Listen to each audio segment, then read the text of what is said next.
You're listening to the Surrendered Podcast, where we discuss marriage and parenting for women seeking to honor God through our daily lives.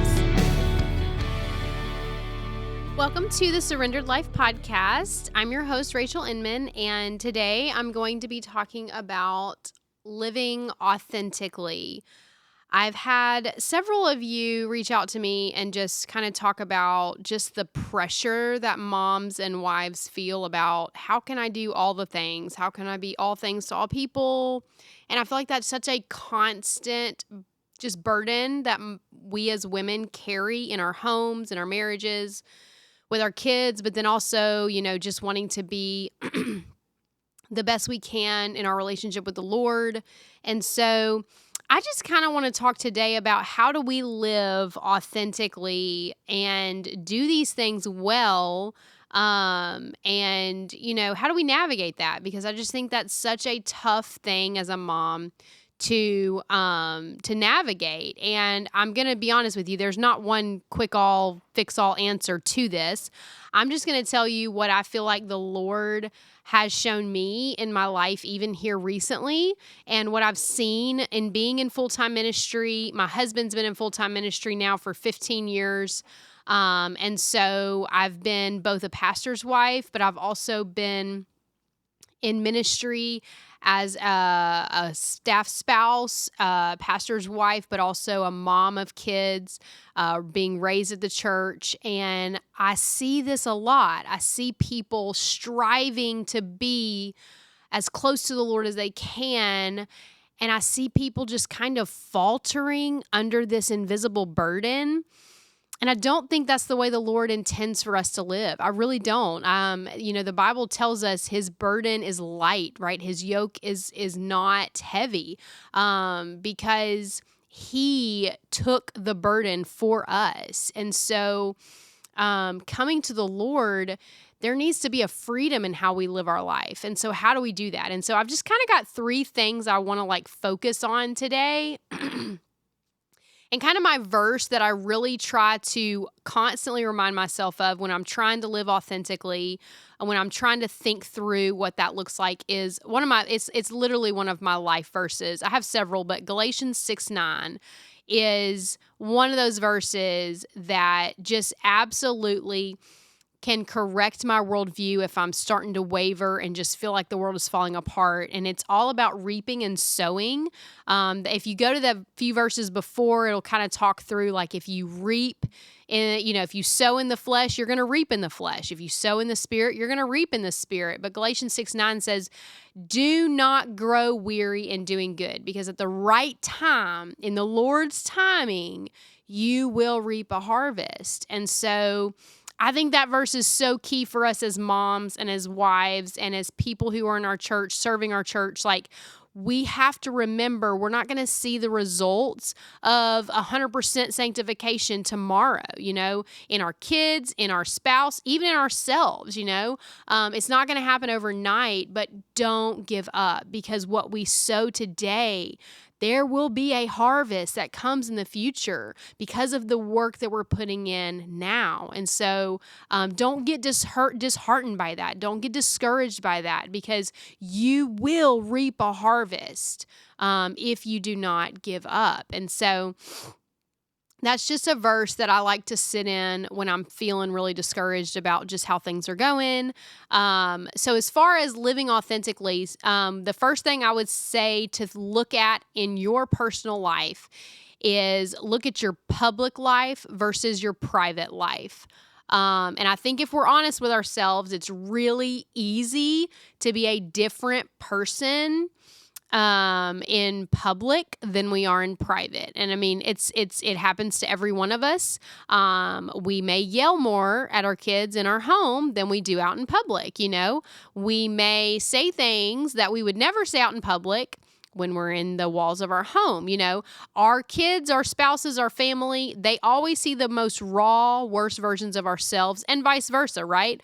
Although sometimes I feel like our kids like to act a little bit more more challenging in public. Am I right? That definitely happens.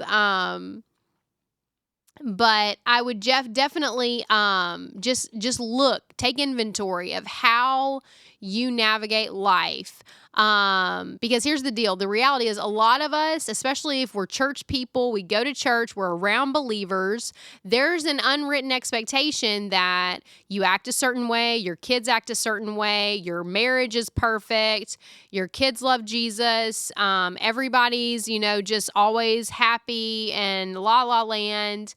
And obviously, if you're raising little kids, you know that is not true. You're going to have bad days, normally at the most inconvenient moments. And it's just a reminder that we need the grace of God every second of the day, right? And I'll be honest with you, like if somebody is kind of expecting that out of you in your life, then I think they're a little unaware of just the season of life that we're in. Or they're just not living realistically, because every single person needs the grace of God in their life. Every single home, every single child, every single marriage, every single parent. No one is immune to the difficulties of living authentically as we navigate relationships, parenting, marriage. No one is immune to that. It's a struggle to be authentic, because we want to put our best foot forward. We want people to want to be around us. We want people to want our kids to play with their kids. And if our kids are acting a fool, well, they're not going to call us to the next play date. And so there's some of that's just a social aspect of us being, God made us to want relationship. He made us to want community. And so, it's just normal for us to want to act better or put our best foot forward in front of other people. But what we have to ask ourselves is, and I've said this before on here, your kids should not get the worst version of you all the time. Now, I'm not saying you're not going to have hard days, and I have this conversation with my oldest more than my other kids, but I have to say to him sometimes, listen, man, I'm having a hard day. I kind of need a little bit of extra help today. Listen, I'm really tired. I'm really just struggling. I'm struggling with getting irritated. I'm trying to navigate that, but we have those days, absolutely. But I'm telling you right now, if you are always different at church than you are at home with your kids, they know that. They pick up on that. They are the first to see who you really are. They're the first people to see who you really are. And they're going to believe what you live out a lot more than what you say. And so you can tell them to be a certain way all day long till you're blue in the face. But if you're not modeling that in how you live with them in the day in and day out, normal, mundane aspect of life in your home, you can't be surprised when that's not who they are. It doesn't matter if you're saying it to them over and over again. They're going to be what you choose to be day in and day out in your home when no one is watching. You may think it doesn't matter. I can sit in front of a TV all day. I can sit on my phone and doom scroll. It doesn't matter. Well, it does matter because they're watching. And they're going to produce the same kind of fruit that they see in your life. And you can't change that. You cannot say to them, oh, don't pick this up from me. Do these other things instead. It's not going to happen. It is organically how people are created. Again, we become what we're around. And the people who raise us, it doesn't matter if you can't stand your parents. I guarantee you brought both of your parents in some kind of form in your personality into your marriage. I guarantee you the people who raised you, you see evidence of that in your home, even as an adult, because we become who we are around the most. And so your kids will become you. And that's, I think, why it is so important for us to be authentic. And again, I'm not saying we don't have bad days. I'm just saying we don't live in this reputation matters more than authenticity lifestyle. Because I've talked to a lot of moms who are like around my age, the mid-30s range, where we're navigating raising kids, and there's some things from our parents' generation that we took with us, and there's some things that we really want to get away from. And the constant thing I hear the most is that my parents shoved Jesus down my throat, but they didn't live the gospel out in our home. And so I grew up and resented it. I can't tell you how many times I've heard that. Now hear me. I'm not blaming the last generation for why we have a gospel-centered home problem. I'm not blaming that at all. Every single generation is depraved, and but for the grace of God, we all deserve hell. And we all bring our own failures into our home. We all mess up. I mean, I tell my kids all the time, like, if it wasn't for the grace of God, I wouldn't be able to raise you guys because I'm not equipped. I'm not good enough. I'm not on my own. I can't do this, but for the grace of God. So hear me when I say that. It's no judgment to a previous generation, but I do think there was a time, and it still goes on today, where we value what other people think of us so much that we become different people. We morph to fit in, to be involved, to be invited.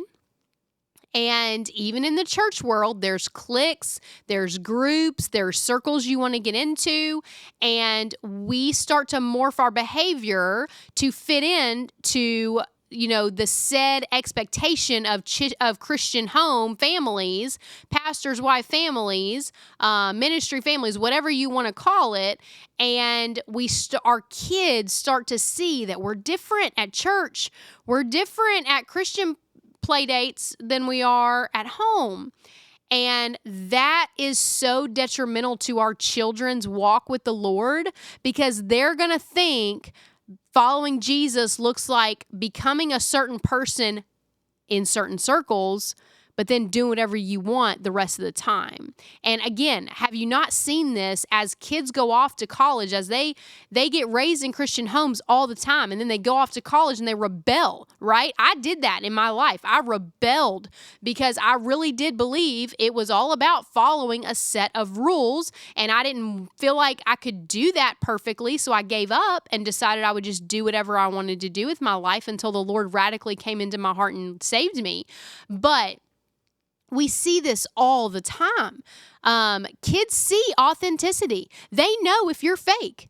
They see it a mile away. And if you're fake, especially surrounding your Christian circles, they're not going to want anything to do with the Lord if they think it's this fake, reputation-based, performance-based relationship. That's a big turnoff to a child who wants authenticity. Children are authentic. They're who they are all the time. And so we can take a lesson from them on authenticity. And so, man, I just want you to take a heart check, because I think if we're all honest, we do this more than we realize. And again, I've been a part of very authentic friend groups, and I'm so thankful for those.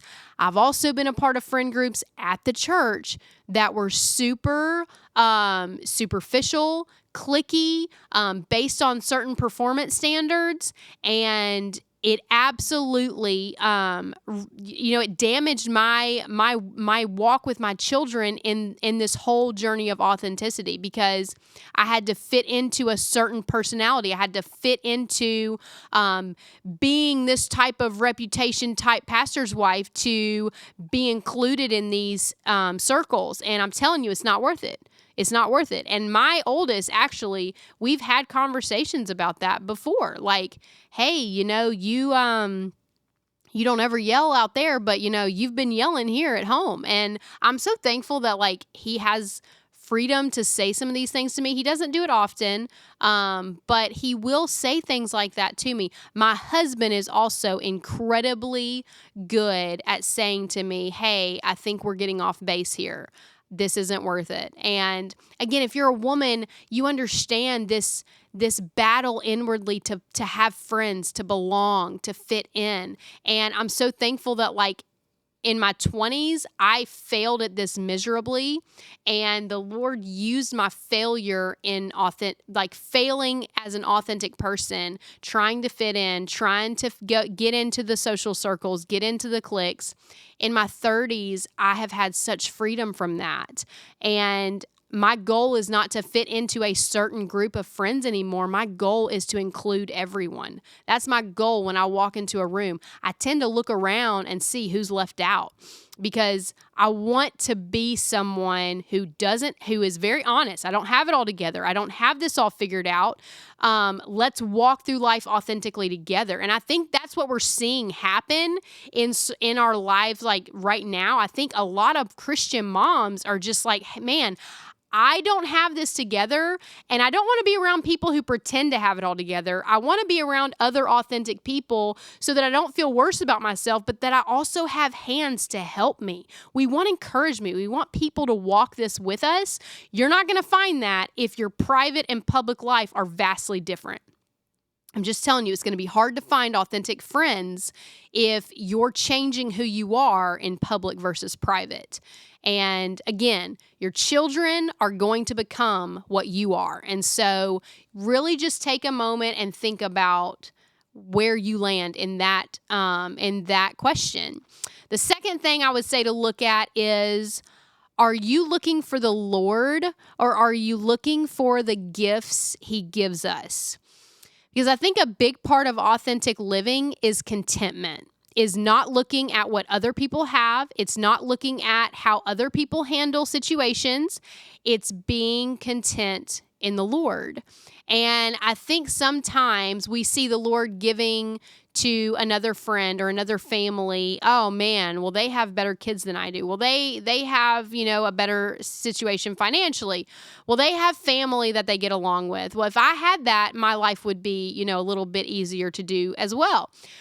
The goal with authentic living, I think, is being completely content in the Lord and truly trusting Him as the sovereign creator of all, and knowing that if this is the family He gave you, He gave it to you for a reason. If this is the financial situation you're in, He did that on purpose. Nothing that has ever happened to you is an accident. It is all a part of the Lord's sovereign plan and will for your life, and He knows this is the exact path He needs you to walk. He wants you to walk in order to have sanctification happen in your life and to glorify Him.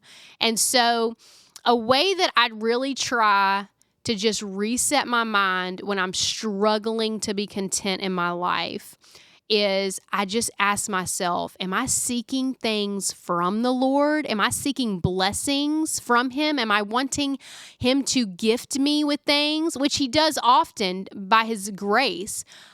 But the question is, am I content with just the Lord and nothing else? Nothing He gives me. Am I content to just sit in His presence, to meditate on who He is and what He has done for me? Am I content to just be with God? Or am I constantly looking for something He can give me, something He can fix, something He can do? Because if that's the case, you're going to have trouble living authentically because you're always chasing something else. You need something else to make your situation better. It's going to be hard to be real if you're constantly chasing and asking the Lord for things. Now, again, the Lord gives us good gifts. Every good gift that we've ever had is from the Lord. But you have to ask yourself, is He enough? Because I think a big part of living authentic is being content. It's not looking for something else. It's not searching for the next season. It's not telling yourself, well, when my kids are this age, life will get easier. No. Is the Lord enough in this exact moment in time where you sit today? Is the Lord enough? Because here's the thing. If He is, you can live authentic even in tough seasons. You can live full of peace and the Lord's presence even when life is so hard. These are the moments that build authenticity in our life, but they're grounded on the Lord being my all in all and nothing else coming close to that. That's why tough seasons tend to bring out stronger relationships with the Lord, because when you have nothing else, you give all of your time to the Lord. You give Him your whole heart because you have nowhere else to turn. And the Lord uses those moments to remind us He is all that you need. He is all that you could ever want. Everything you're searching for in these other areas, He fulfills. But we, like the Israelites, tend to wander. So we have to ask ourselves, Is the Lord being where you reach all of your fulfillment? And again, we're not going to do that perfectly. We're going to have days where we definitely are struggling with contentment. But I just want you to ask yourself, is he enough? Do you spend time with him in a rush to knock it off a checklist? Or do you really spend time with him? And I know we have young kids. I know life is crazy and loud, but your life, your daily schedule is too busy if you don't have time to spend with the Lord. You can't afford not to spend time with the Lord. I mean, I'm telling you, I can't afford not to, because then the rest of my day is going to be a challenge and an uphill battle. And it's still going to be a battle, but at least starting the day with the Lord reminds me who this day belongs to, reminds me the purpose of this day. It reminds me not to waste this day. Listen, I'm just telling you, if the Lord is not enough for you, then don't be surprised when he's not enough for your kids. Don't be surprised when they only want to talk about Jesus in relation to what he can do for them. Don't be surprised when they don't understand being content in just who Jesus is, because again, we model that. They see. And again, you can say it with your mouth all you want to, that you trust the Lord, that he is enough for you, that you love him, but they're looking at what you live out. They're looking at how you live your day. If you're constantly complaining, or you're living in a victim mentality, or you're woe is me about the situation you have found yourself in right now, they see that. And they see that you're not fulfilled in the Lord. They see that you're not content with what the Lord has given you. I'm going to be honest with you right now. This is something I'm living. We are in a situation in our family that we did not ask for. We did not deserve. And we did not do anything really to land us in the situation that we're in. And so I've had a lot of people say to me, man, it's not fair. You don't deserve this. And I'm like, you know what? You're right. But the Lord is sovereign. And I know that he has me where I am for a reason. And it is not on accident.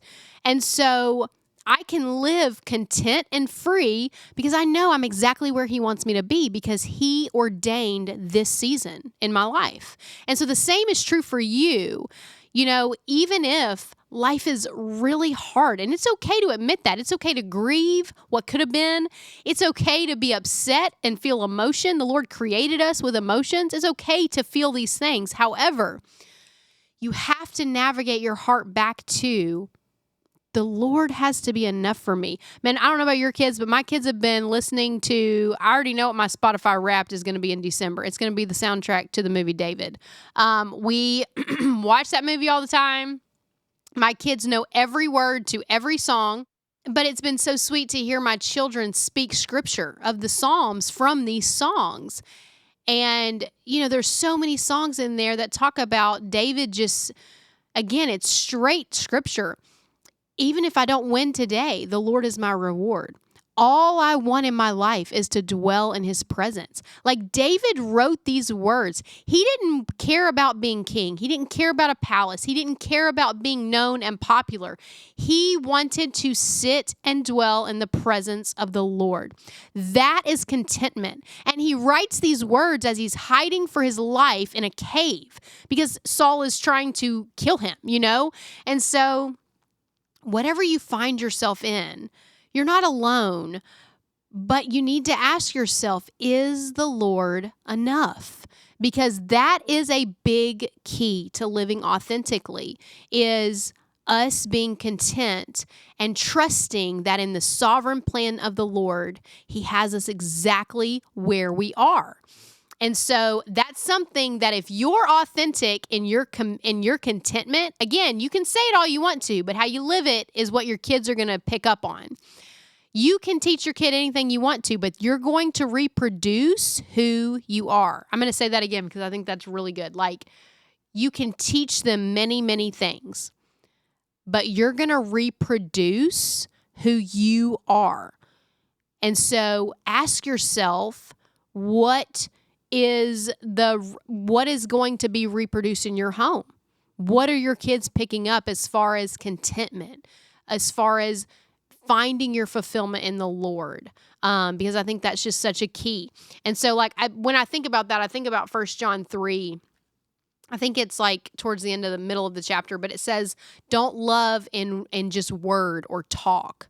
Love in action, love in deed, love in truth. So don't just say things with your mouth that are good. You need to put feet to what you believe and do it. And the biggest way we see that is in the fruit that comes out of our children. Because whatever fruit you see in your kids, they more than likely picked up from their parents, because those are who they are around the most. And so the third thing I would kind of just ask you to look at in your life in helping you live an authentic life is in the realm of busyness. This is a topic I'm probably going to do a podcast episode solely on the lie of being busy for God, because I think it's just rampant in our churches, especially right now. But you need to ask yourself, am I being busy for the Lord, or am I living from an overflow? And I'm going to kind of explain what I mean by that. I think being busy for God is one of the biggest way the enemy keeps us from doing what the Lord has asked us to do with our lives. God didn't call you to serve in every ministry. I'm just going to go ahead and tell you that right now. I have been a part of multiple churches where the same 10% of people do 90% of the work. And that is not what God called those 10% of people to do. Now, I understand why they do it, because no one else is serving. And I understand that is a huge problem. But friend, I'm just here to tell you, you cannot kill yourself serving the Lord, doing all the things, all the ministries, being at all the Bible studies, and think that you're living authentically, because I'll be honest with you, you're not giving yourself a chance to live out what you're learning. You're just becoming puffed up with knowledge, but you're so busy serving and doing that you're not actually letting the Lord show you the actual plan he has for your life specifically. He didn't call you to do everything. He didn't call you to fix everybody. He didn't call you to be involved in everything. I think that's a lie from the enemy, because when we're busy, it is so much harder to hear from the Lord. When we're busy, it's a lot harder to live authentically in a way that glorifies the Lord. Because when we're busy, what happens? That's when we're most likely to be more irritated. We're more tired. We lash out. We say things we don't mean, because we're not living in a restful state. We're not living peacefully. We're not, living each day with purpose. We're just go from one thing to the next. And this doesn't just apply to like serving at church. I mean, your calendars, if your kids are involved in 12 different things, no wonder you're always stressed out. God didn't call you to live so stressed out. Like I hear from people all the time, well, my kids just want to be involved in all these things, and I can't tell them no because, I want them to be well-rounded. That's great. I want my kids to be well-rounded too, but ultimately, I care more about where their soul is going to spend eternity on more than them learning a skill that is coming at the cost of our family dynamic. I'm just telling you, it is not worth it. If you're always stressed out because you've got 7 appointments every day, you need to take a step back. And I guarantee you, God did not call you to be involved in all these things. And I'm not saying that from a place of arrogance. I'm saying that from a place of I have lived it, and I know exactly what it feels like, the strain it puts on your home. There's just an element and tension in the room because everyone's always stressed. We have to hurry to eat. We have to hurry to go to bed. We have to hurry to do homework. We have to hurry to get to all these places. We have to hurry to hang out with our friends. We have to life is always hurry to the next thing. That's not the way God called us to live. That's not the way God called us to live. And I wholeheartedly believe that. And so I just want you to hear me say, a full schedule doesn't mean a full life. Okay? It doesn't mean that. An empty schedule doesn't mean an unfulfilled life. It doesn't mean that either. And it doesn't mean if you have an empty schedule, friend, that doesn't mean you're not useful to the Lord. And if you have a full schedule, friend, that doesn't mean you're being super useful to the Lord. It doesn't mean that. It doesn't mean that. You cannot let your service for God become this bar that you think you have to hit in order for Him to give you divine revelation to become more Christ-like. Yes, if we are saved and we belong to the Lord, you do need to be involved in a local church. You do need to serve in your local church. But that should not be your identity. That should not be a burden. That should not be this thing you dread going to, but you do it because you know you have to. Our service to our church body and to our fellow believers should come from an overflow of our relationship with the Lord. It should be a natural thing that comes out of our hearts and out of our lives from an abundant relationship with the Lord. It should not be driving a wedge in your marriage. It should not be driving a tension and a wedge in your family. Like, again, I see this in kids. They grow up and they hate the church because their parents were there 6 days a week and their parents rarely were at home spending time with them. Instead, they were too busy serving at church. Friend, that is not what God called you to. Your first ministry is the people in your home. And if you're too busy to minister and disciple them, then you're simply too busy. And I guarantee you cannot live authentically. You're wearing all these different hats that you were never meant to hold. And you've done that to yourself. And so that's not the Lord. Like, we put these burdens that God did not call us to bear on ourselves. And then we wonder why we're stressed out. We got all these health problems. These things just start adding up. There's a strain, tension in our home. I'm telling you, a lot of it can go back to we're simply too busy. We're too busy. And the things that should take precedence, the things that are most important, like spending time with the Lord, like serving at church or being involved at church, we try to squeeze those in where we can so that we don't feel bad. But our life, we are slave to a calendar. We're slave to a schedule. And I'm just telling you, that is not going to produce an authentic life. It's not going to produce it because your kids are going to see you lashing out, stressed out all the time. And that is not going to produce fruit in them that pursues the Lord, right? And it's not producing that kind of fruit in your heart either. And so, I just look back at 1 Corinthians 12 where the Lord just talks about how everybody has different parts. The hand doesn't say to the eye, oh, I need to be an eye. And the foot doesn't say to the hand, I wish I was a hand. We all have different roles. So again, hear me. I am saying if you're involved in a church, you should be involved in a local church. You should serve in your local church. But that does not mean you're up there all the time, multiple days a week, and you're not spending time with your family, just being together. Your time serving at your church should not replace your personal relationship with the Lord. It should not do that. You have been given callings and gifts by the Lord that He wants to use to edify the believers in your local church, and using those, that glorifies God. But if you're serving in 7 different ministries, you're never going to know what specific calling the Lord has on your life. You're not going to know. And so, again, I used to do this. I involved myself in everything in my 20s, and in my 30s, I realized, hey, the Lord has given me something specific. He's given me a passion for this, and I believe He's called me to serve in this way. And I don't really get out of that realm much anymore. And in doing that, I'm able to serve our local church well in the gifts and the callings that He's given me.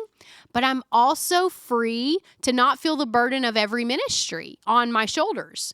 And so I'm just telling you, God didn't call you to be every body part. That's not what He's called you to. And us as women, we like to be fixers. We like to be helpers. And that's not wrong.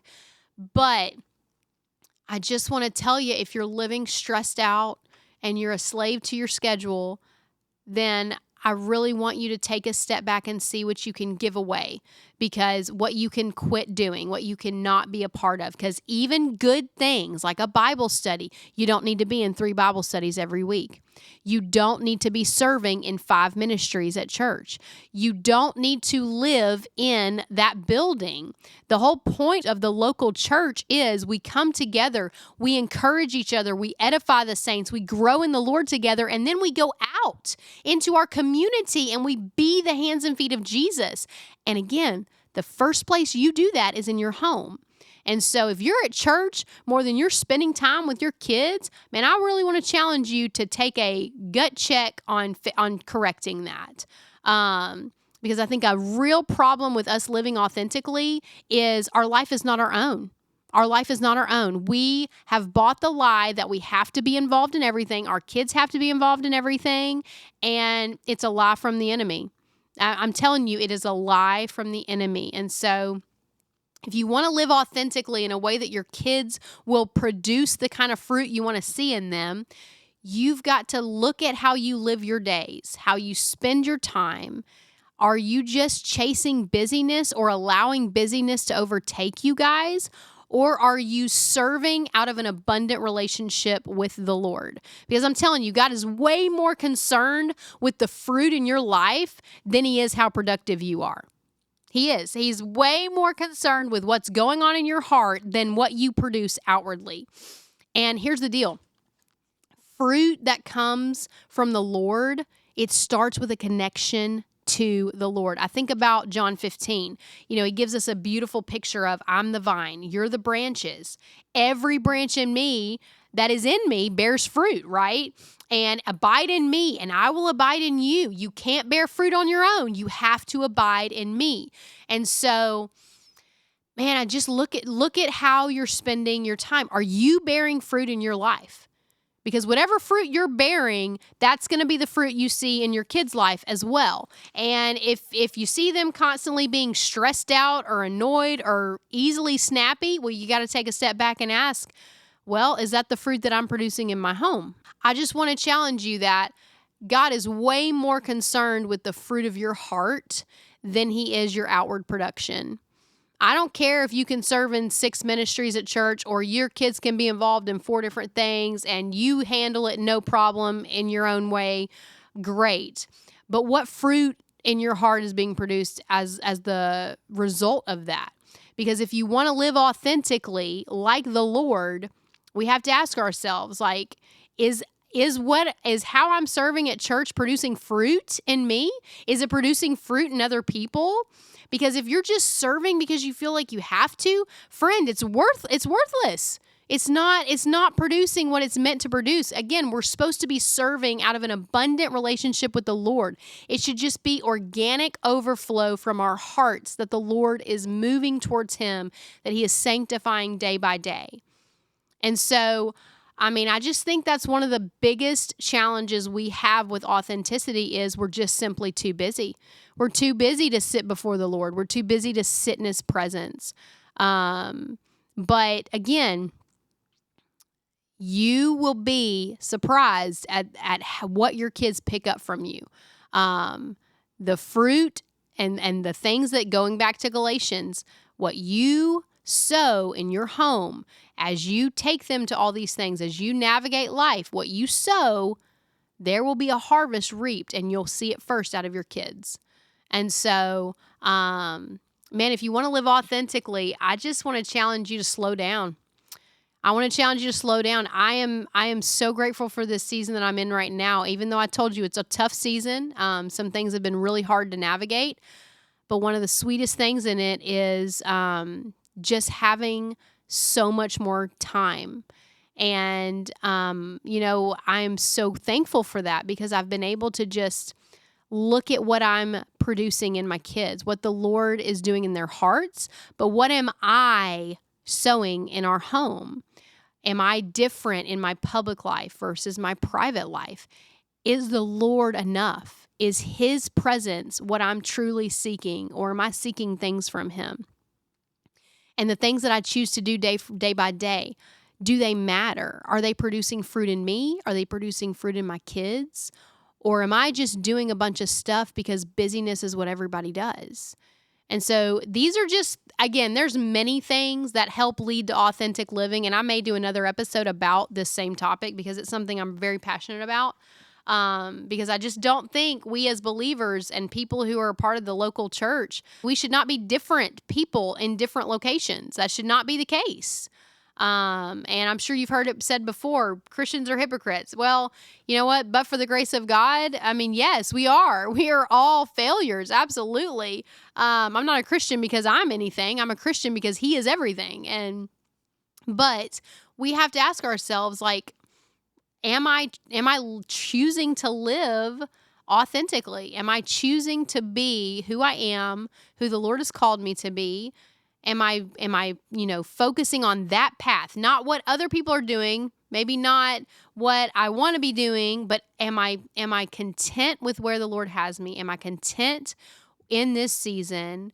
And am I seeking to dwell in His presence? Because if you really are, you're going to organically be the same person at home as you are in public. And so these are just kind of the things that the Lord has been just navigating my heart through, reminding me of things He's done in my life and in my kids' lives. And we're still on this road to authenticity as well. It's a daily battle, I think. But I just wanted to encourage you guys with some of the truth of God's word. And I pray that you will use this to kind of do a heart check in your own home, in your own life. And may we be authentic believers, because that's going to be what truly changes the world for the gospel truth of Jesus. They're not going to just listen to what we say. They're going to see what we live. And so our life needs to match up with what we say. And that will only happen when our heart is content. Our heart is truly desiring the Lord. And we're not seeking to find our identity in how we serve and what we do, but we're finding it in the Lord. So be blessed, and I pray that you live authentically this upcoming week. You have been listening to the Surrendered Podcast. I hope today's episode was an encouragement to you. And if it spoke to you, I just want to invite you to like this message, share it, comment, and I look forward to connecting with each one of you.